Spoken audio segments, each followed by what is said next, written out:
Splendid. Good morning, everyone.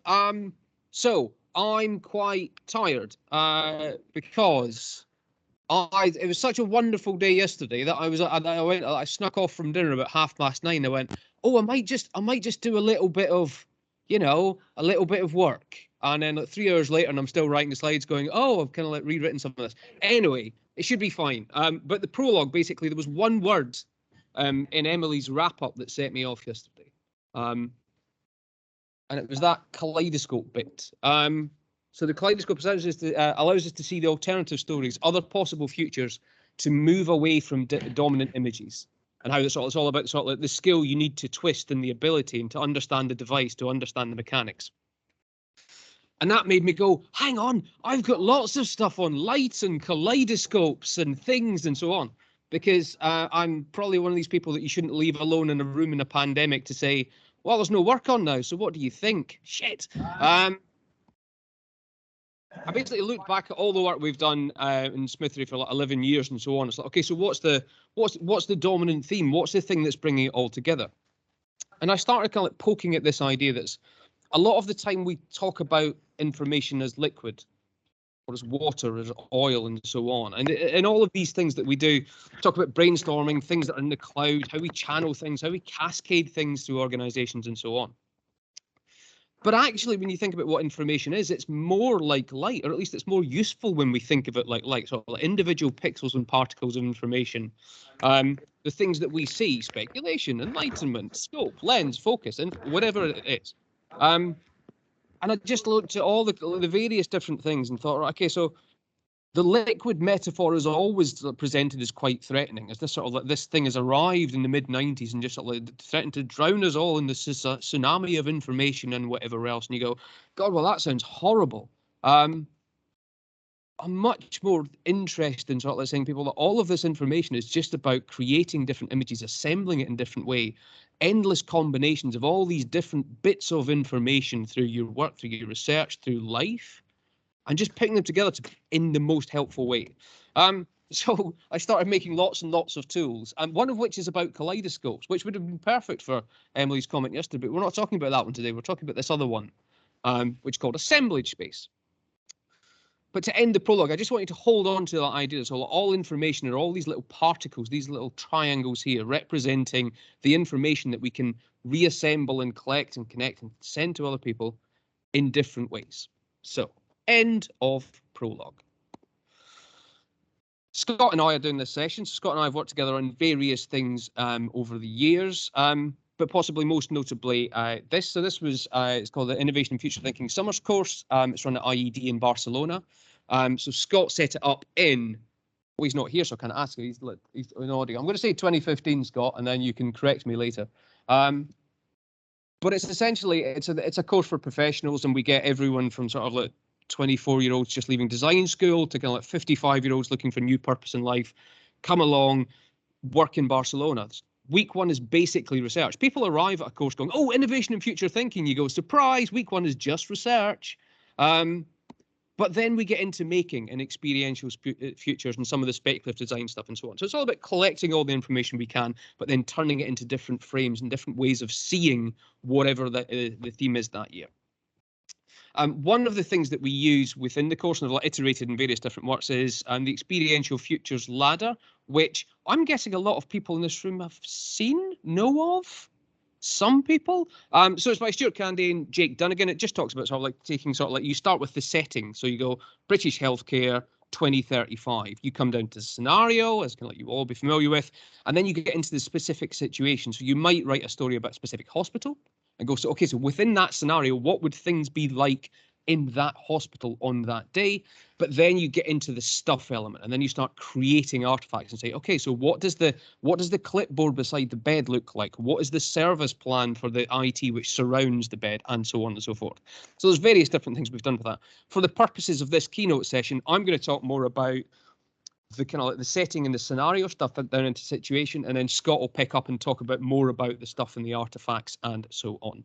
And that's a version that we did for Nesta, just to turn it into more of a worksheet format, because in the original thing it's just a model, but as with all metaphors, you go, well, if it's a ladder, you have to go up and down it, right? And it's sort of like the values and going from rung to rung to rung. So this was just a way that we said, right, okay, so you got to come down, and this becomes like a project plan almost.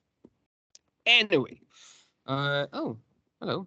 But you will all be familiar with this, not least from yesterday when Paul was talking about it. So it's the Futures Cone, which is, it's been a kind of like a central plank of the course in Barcelona and some other things for a while. And yes, as Paul pointed out yesterday, it has some problems. But it's, you know, the future's big business, right? It's going to let you go. This thing has arrived and it is not going anywhere. The cone has come out of the box, right? And when it gets graffitied on walls in Southend, you think this thing is not going away, right? This is kind of like this is here to stay as a device. And you can see why, right? Because it's sort of like just that very simple projection thing is something that naturally you'd look at and go, oh yeah, I understand that we're a narrow bit now and there's many potential things out in the future. Yes, I can buy into this thing. I'd like to point out that this is real, right? This is not a fake thing. This was a genuine ITV weather report of a lady basically just presenting the Futures Cone across Britain. Someone in ITV weather has a brilliantly sick sense of humour. But the reality is there is no cone. So even though we like the shape, there is no cone, right? It's just a made up thing. So we use it within the course and within other stuff as a framework for research, right? Just something upon which you can gather qual, quant, desk, field, whatever you like. It's a method to generate assemblages, right? You're just going to sort of like, let's start gathering all of these different things through the research process and bring them together in different pots of scenarios. We get basically just do it on a big table. We could do it in this room if we wanted. And you just sort of like, you start bringing the things that people believe about the future of a particular theme out first. And then you say, right, so let's do some desk research. Let's do some quant stuff. Let's do some qual stuff. Let's look at participatory angles. But you're just generally introducing them to the idea that sort of like they don't know everything. And it's about how do you collect all of these different things to help adding to that process. Last time I ran the course was 2019. For obvious reasons. And so one of the students, because we're doing it in the future of transport, and this was kind of on day one when you're doing the initial kind of like, what do you think the future of transport will be like in Barcelona? And one of the students said, in 10 years' time, there will be a hyperloop in Barcelona. I was like, oh, well, that's interesting. Where did that come from?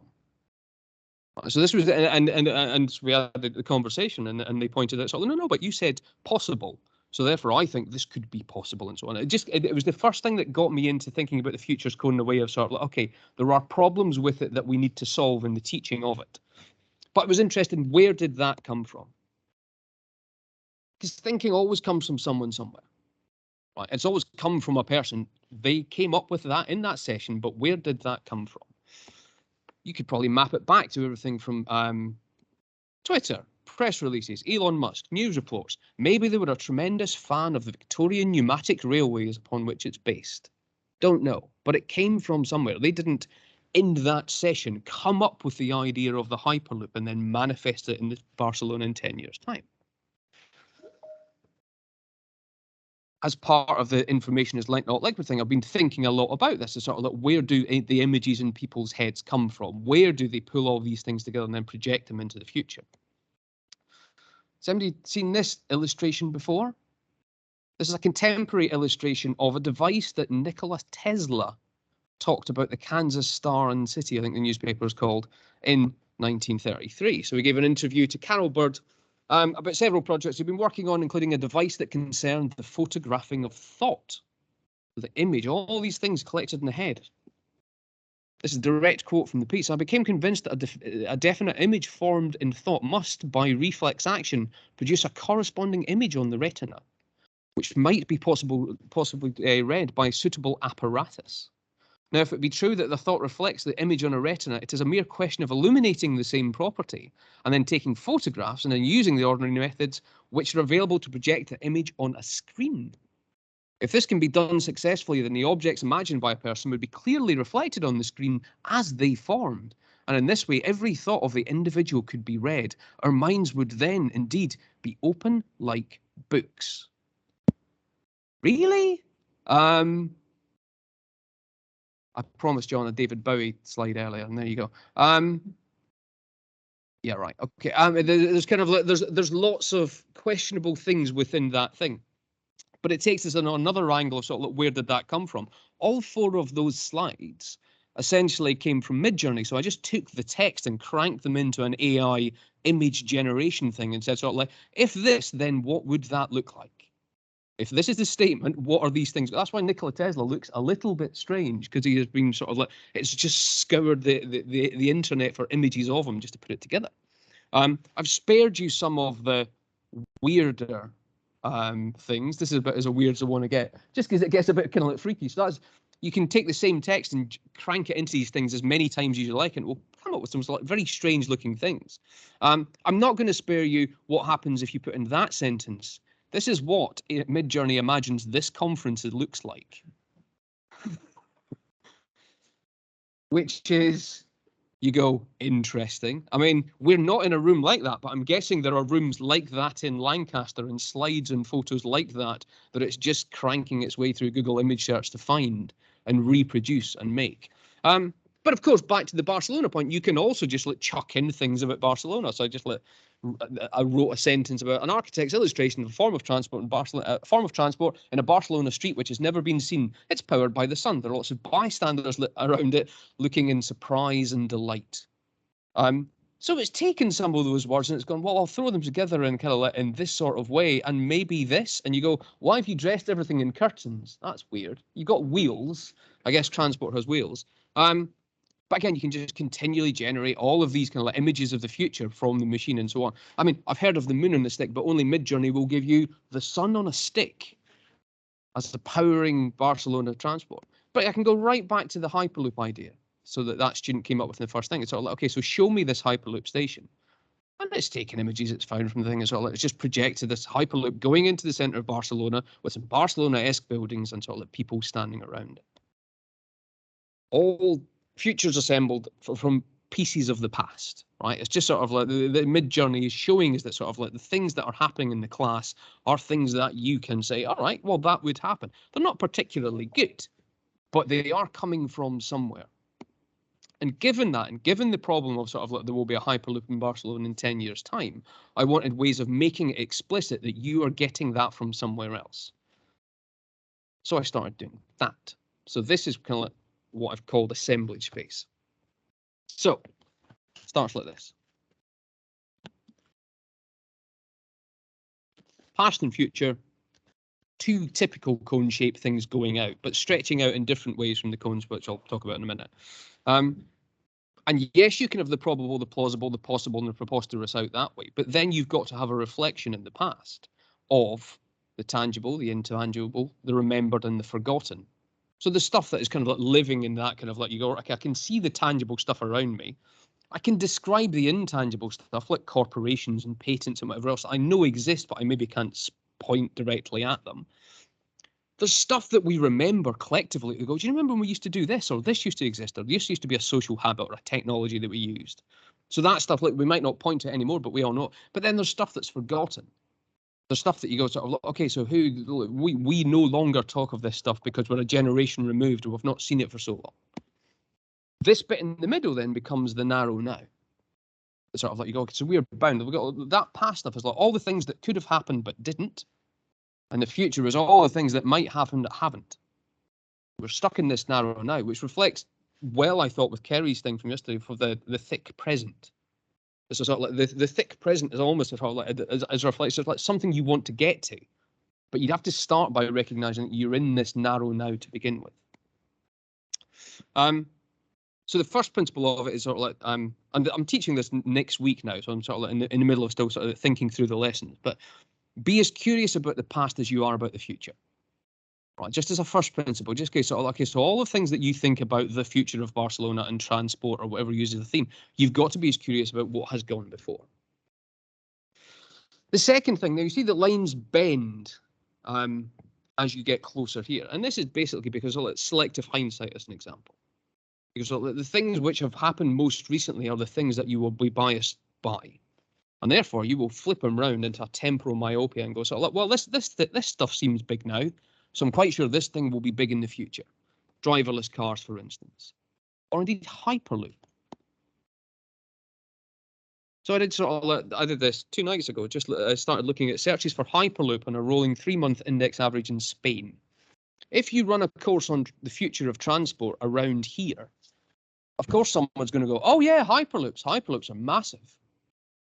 But then you pick it apart and you go, well, there's just been a lot of spike and a lot of hype around newspaper articles and people doing this thing and so on, etc. If you'd done this course 6 months earlier or 6 months later, you wouldn't have had the same effect of someone sort of like coming up with this stuff. So you've got to be mindful of the present. That sort of like this is having a kind of an undue effect on the things that you are seeing. The third principle is sort of like make sure you seek out other views. So to broaden that narrowness, there's sort of like you are inherently stuck in the middle here, but you go sort of like you don't know everything. So as an example, something that I think is preposterous could be wholly probable for someone else. All right. So just because I don't see it, and let's be honest, as a middle-aged white guy, I probably don't see a lot of stuff. It's right in the middle of someone's probable stuff. I go, oh, this stuff will only happen again and again and again and again. So as often as you can, you're going, I'm broadening out this view, but I can only do that by talking to other people and working with other groups. So you're always wanting to sort of like to stretch out and seek other views within that moment. And so it becomes, Assemblage Space as a whole becomes a rough map of what we see and what we don't. So yes, there's this stuff that's straight out front, but we have to be aware of all these different things. And so there's lots of other little pockets like out of sight, out of mind, blind spots, and so on, etc. But if I just rewind to the Hyperloop point again, that sits up there and sort of like what I've come to think of as impractical hyperopia, which is kind of like tech boosterism, basically going sort of like, oh yes, we're going to do this. And you go, well, how are you going to get there? No idea. But we can probably sell it to somebody. Or we can persuade people to give us sort of like an invest in our things to say, oh yeah, Hyperloop, give us lots of money and we will manifest Hyperloop somehow. But these things have an effect on people in the present whose lives you're talking about. So in the work of that course, what we did is we sat with the student and their group through the kind of like week and like softened the sort of like the declaration out to be in 10 years' time, there will be a mayor who has promised a Hyperloop in Barcelona. So suddenly you get into this interesting connector space and go, all right, so it's not just about the Hyperloop itself. It's about all these other things that are going on at the same time. Because it turns out that sometimes politicians promise things that they don't know how to deliver. I don't have any immediate examples to hand. Maybe you can think of some.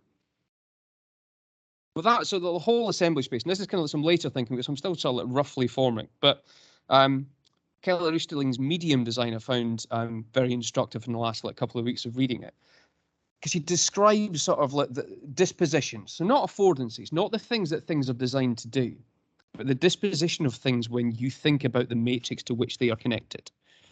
So you pull that kind of like central yellow triangle, go, so what is its disposition? What will it do in this sort of network with these sorts of effects and these sorts of social things and these sorts of people? But then if I move it... Interesting question. That's weird. Shut the fuck up. If you move it into this other place, you go, what changes? What changes about the disposition about the thing when I have a completely different matrix along it? And the whole point of medium design is Easterling's writing about sort of like the work is on the lines. It's not on the objects or the systems or whatever else, and so it's on the kind of like all of the stuff in between. So how do you start kind of like changing the way that you work to work on the world in a different way of not focusing on the innovation, but all of the stuff around it? Rachel's thing from yesterday about relational futures spoke to me a lot, and just sort of like it's about these things, about having the constant ways of reappraising the connections between different things and just exploring what we can do about them. Which I think sort of like when I look back some of the other work, and we've got some at the table at the back there, when we're talking about cards and sort of like generally basically dealing out sort of like different connections between things. So this is something we did for DSTL, pack of cards with lots of different individual pieces, but the game is I will deal you 3 at random and you tell me what the future report is. Not a situation report, not a report in the present, but you go sort of like in the future, what is this? But I'm not telling you a story. I'm looking for a story from you. Same with the time capsules we did for the Royal Society. It's sort of like, yes, we created all of these things, but the mechanic was, it was for an exhibition where the Royal Society Fellowship would come along and open up the time capsules without the narrative. So we'd done this, the setting and the scenario and the situation and written that up as a story, but we didn't want to just give some scientists our story. We wanted them to give them objects and them to use those objects to tell us stories back. To Nicole's point from yesterday, you don't need to outsource your imaginations. Like, you don't need to just hire people to tell stories for you, but you just need the kind of the devices to help capture stories and not just broadcast images that you've thought of about the future at people. So with that in mind, thank you, and I'm going to hand over to Scott.